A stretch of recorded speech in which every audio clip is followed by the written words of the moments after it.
Mr. Speaker, Mr. Vice President, members of the 94th Congress, and distinguished guests. As we begin our bicentennial, America is still one of the youngest nations in recorded history.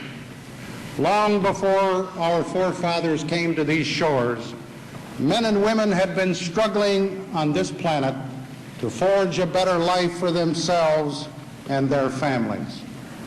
In man's long upward march from savagery and slavery throughout the nearly 2,000 years of the Christian calendar, the nearly 6,000 years of Jewish reckoning, there have been many deep, terrifying valleys, but also many bright and towering peaks. One peak stands highest in the ranges of human history.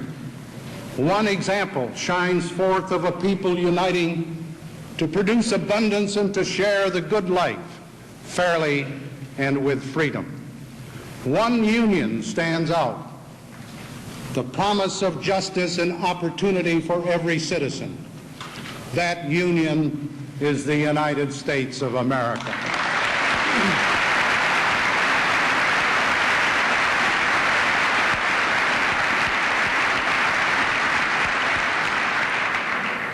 We have not remade paradise on earth. We know perfection will not be found here. But think for a minute how far we have come in 200 years. We came from many roots and we have many branches. Yet all Americans across the 8 generations that separate us from the stirring deeds of 1776, those who know no other homeland, and those who just found refuge among our shores, say in unison, I am proud of America and I'm proud to be an American.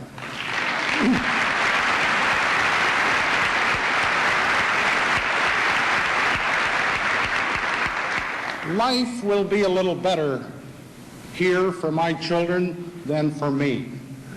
I believe this not because I am told to believe it, but because life has been better for me than it was for my father and my mother.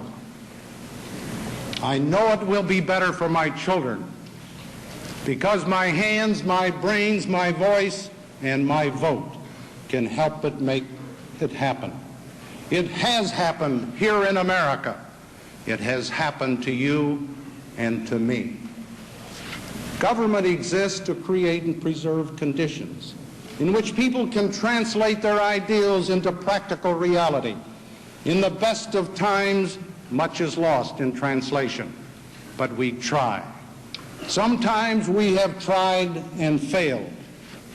Always we've had the best of intentions, but in recent past we sometimes forgot the sound principles that guided us through most of our history. We wanted to accomplish great things and solve age-old problems.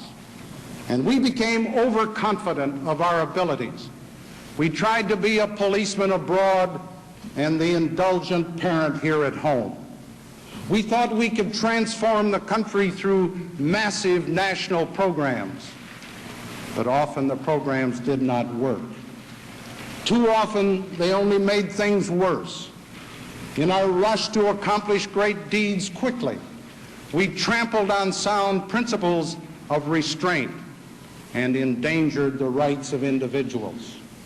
We unbalanced our economic system by the huge and unprecedented growth of federal expenditures and borrowing. And we were not totally honest with ourselves about how much these programs would cost and how we would pay for them.